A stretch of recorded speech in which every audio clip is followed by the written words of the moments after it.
You know, last night I showed a chart to you that we got from the Federal Reserve in St. Louis, and it should take your breath away, but I don't think most people understand what it really means. It means how much money we're printing at the Federal Reserve. How many dollars are we actually pumping into the system for this crisis? So I thought about it last night after watching it with my family for, I don't know, 3 or 4 times. Come on, Aaron.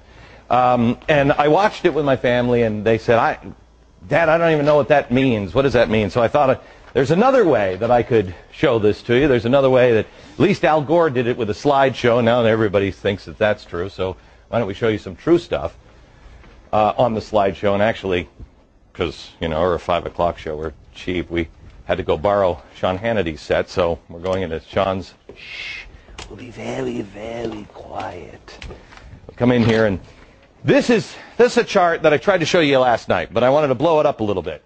This is billions of dollars. This is how much money do we print and have in the system at any given time. Let me start at 1929. Show me here we go. 1929, here's the stock market crash, all right? Now, if you see, we were on the gold standard, so we couldn't print much more money. We had the stock market crash, but we didn't do all of the stuff that we're doing now, just printing money. Go ahead, step to the next thing.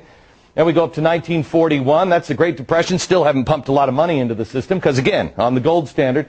Then we have World War II, and we take this all the way to 1965. You'll see it comes up. We had 2 wars. We had World War II, and we also had the Korean War. In 1965, we were having the Vietnam War. But here's where it gets sticky, because we had all these wars, and we tried to dogpile on with the Great Society. Well, how are we going to pay for all that? Well, 1971, Richard Nixon says, why don't we get rid of the gold standard? So that way, we can just print whatever we want. But we promise the rest of the world, oh, no. We'll never print too much. Really, we're good for it. I mean, look at our record here. We don't do that. Great Society kicks in, and look what happens. Next point, please. Look how we've devalued our money. This is up until 2000 when we have the Y2K scare, where everybody's like, bury your food and grab your cash. The computers are going down. That's why the government put this little spike here. If you see that little spike, goes up because they just dump a lot of cash into it, and then they bring it back in. They pull it back in. But it's difficult to pull things back in, especially when you have a horrible event like 9/11. Next stop is 9/11. You'll see it's just a little spike back up just a little bit. Remember how everybody was freaked out that the world was coming to an end? Do your patriotic duty. Go spend. Go out there and get into the stock market. Well, we did. And then this is the kind of spending we get. As you see here, the federal bailout's just about to begin. We're in, let me get into my Al Gore machine. Oh, it's a real inconvenient truth now, isn't it, Al? Look at this hockey stick. This is the hockey stick that Al Gore was talking about with the, you know, the woolly mammoth coming back or whatever the hell he's talking about. Here's where we were in September last year. But then the Treasury decided we need to start printing more money.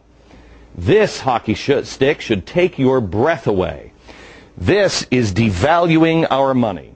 You know, Al Gore said, global warming is not a political issue, it's a moral one.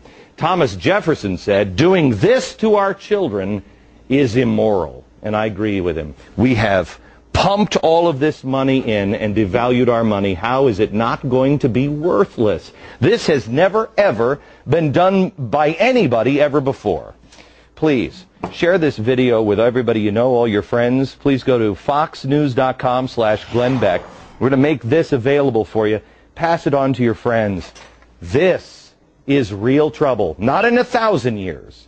Perhaps in the next year. Back in